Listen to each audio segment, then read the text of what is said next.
Voilà, bonjour. Mon nom est Denise Gillian. C'est en qualité d'auteur d'abord du livre et de la pratique éco-spirituelle La Voix de la Tortue que je m'adresse à vous aujourd'hui. C'est en tant que médium également, réalisatrice de films. Voilà.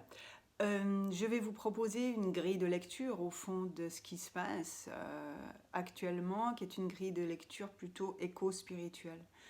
Pour nous, les médiums, comme pour beaucoup de gens d'ailleurs sur cette planète, on n'est pas si différents au fond. Ce qui se passe, épreuves, crises, drames, sont au fond des opportunités de transformation. Malheureusement, nous les humains, on agit très peu quand on n'y est pas contraint. On se distrait, on honore la vie, mais souvent en la détruisant, malheureusement. D'accord? On a, pour se mobiliser d'une façon constructive, très souvent besoin de la maladie, de l'épreuve, d'une catastrophe. Et une fois de plus, on le voit bien aujourd'hui. Le coronavirus a réussi, en très peu de temps, à mobiliser le monde entier, d'accord, autour d'une même action, finalement, qui est la santé, la protection, la survie. Et cette mobilisation générale est juste extraordinaire, d'une certaine façon. C'est ce que nous n'avons pas réussi à faire ces 50 dernières années avec l'écologie.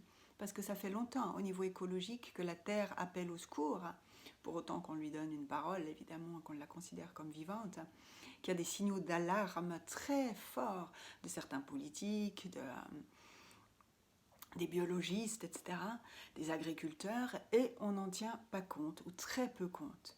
Et tout à coup, on voit, grâce à ce virus, qu'une mobilisation globale est possible, et que la population, nous, on joue le jeu. Pas tout le monde, évidemment, mais la plupart d'entre nous, nous jouons le jeu. Donc c'est quand même un enseignement intéressant. Donc finalement, mon propos est le suivant. Voyons cette crise comme une opportunité de changement, parce que nous avons toujours besoin d'une crise pour nous mobiliser. Alors comment se mobiliser? Moi ce que je vous propose c'est la chose suivante.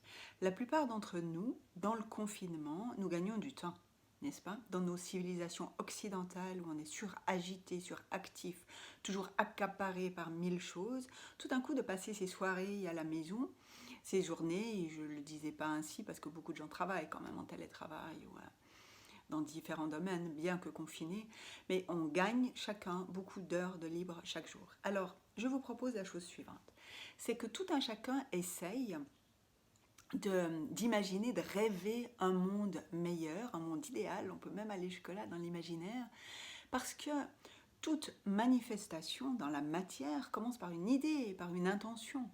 Donc à partir du moment où on réfléchit ces petits changements ou grands changements qu'on aimerait voir appliqués après la crise du coronavirus, ce sont des intentions qui créent des énergies qu'on peut mettre ensuite en pratique collectivement. Ce sera plus facile de les descendre dans la matière. Alors je m'explique mieux.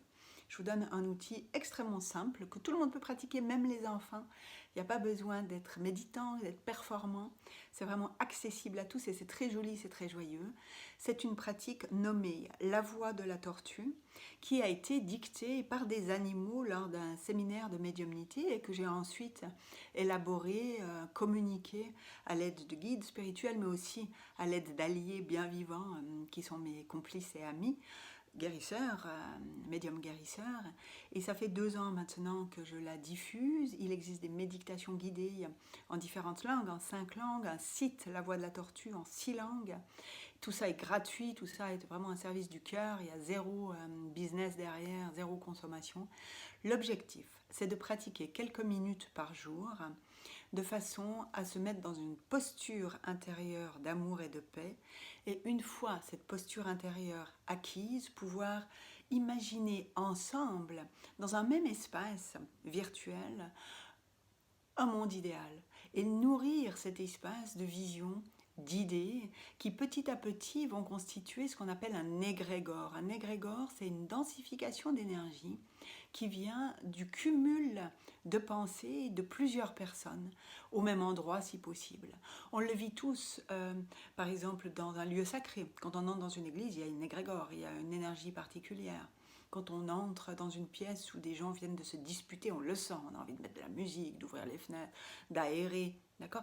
Donc très vite, on est capable de constituer des densifications d'énergie, les vivants, et quand on se lie ensemble dans une méditation collective, ayant le même objectif, avec la puissance de l'intention, de la focalisation de chacun, on crée une réalité parallèle qui va faciliter l'accès à la matérialisation. Alors très concrètement, ça se passe comme ça. Il s'agit de fermer les yeux un petit moment. Là, je vous guide pas dans la pratique, je vous invite pas à la faire en même temps que moi parce que vous pourrez aller sur le site, il y a de la musique, c'est 1000 fois plus joli que ce que je ne pourrais faire ici devant cette vidéo. Mais je vous la résume pour que vous la compreniez intellectuellement d'abord. Il s'agit en fait de la loi des 4 S. Il s'agit d'appliquer la loi des 4 S d'une façon pleine d'imagination comme vous le pouvez. Premier S, c'est faire silence en soi. Quand on a fait silence en soi, on peut sentir ce qui se passe en nous. C'est le deuxième S, sensation.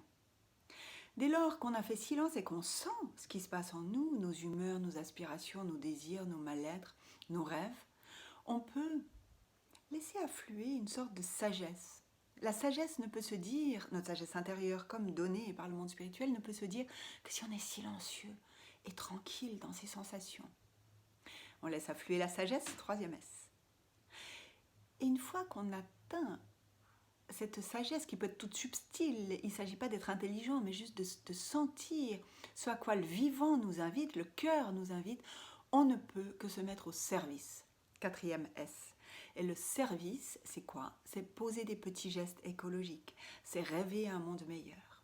Alors la dernière étape de la voie de la tortue, c'est imaginer un double 8 au centre duquel il y a un point lumière très lumineux. Et on va ensemble plonger dans le point lumière, virtuellement bien sûr, hein, et on plonge dedans avec l'imagination, et de l'autre côté, on arrive dans ce que j'ai appelé la source, dans l'égrégore de la voie de la tortue, où là on va passer un petit moment, ça peut être 30 secondes, mais ça peut être 1 heure si vous avez le temps et le désir, pour nourrir la Terre et sa vie de visions positives.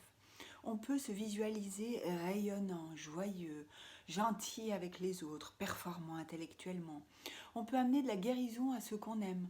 Penser à tous ceux qui sont actuellement hospitalisés. Penser au personnel soignant qui est super mobilisé. Penser aux SDF dans la rue qui n'ont pas plus de logement, aux camps de migrants. Et amener là des visions positives. Comment ce serait si on résolvait le problème? Pas nourrir l'égrégore négatif de ouïouïouï, c'est la catastrophe, mon Dieu, comme c'est affreux, mais plutôt dire, ok, transformons. Voyons ces migrants accueillis.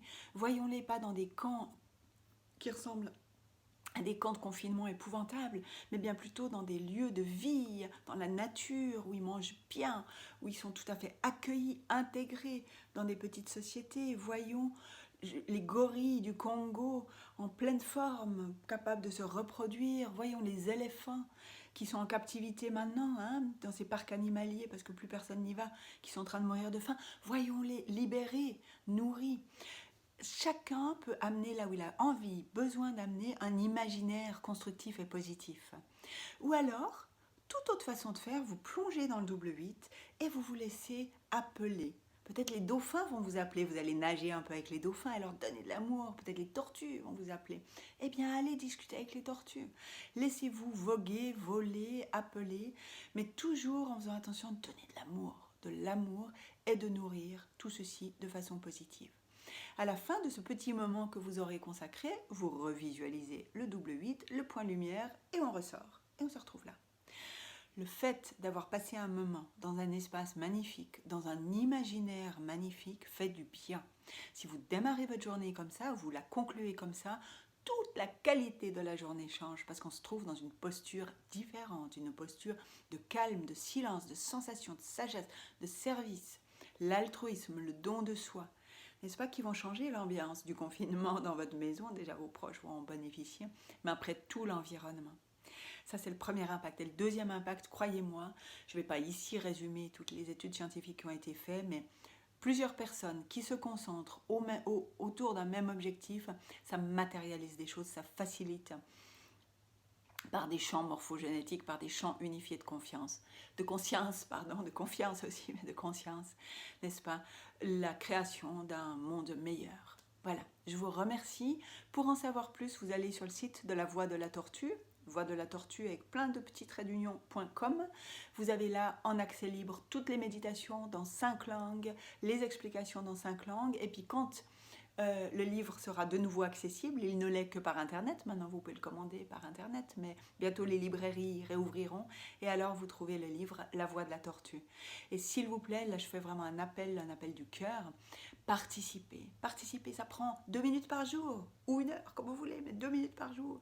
Et nous sommes déjà 2000 à peu près à pratiquer, tous les matins à 6h30, et tous les soirs à 18h30. Ça, c'est l'idéal. Après, il vaut mieux pratiquer à n'importe quelle heure que pas du tout. Mais si possible, rejoignez-nous 6h30 le matin, 18h30 le soir. Et tous les vendredis, j'anime cette méditation guidée par Skype. Donc, vous pouvez aussi m'écrire un petit mot et vous y inscrire. Et comme ça, on est réunis en même temps et de visu. Ça aide quelquefois.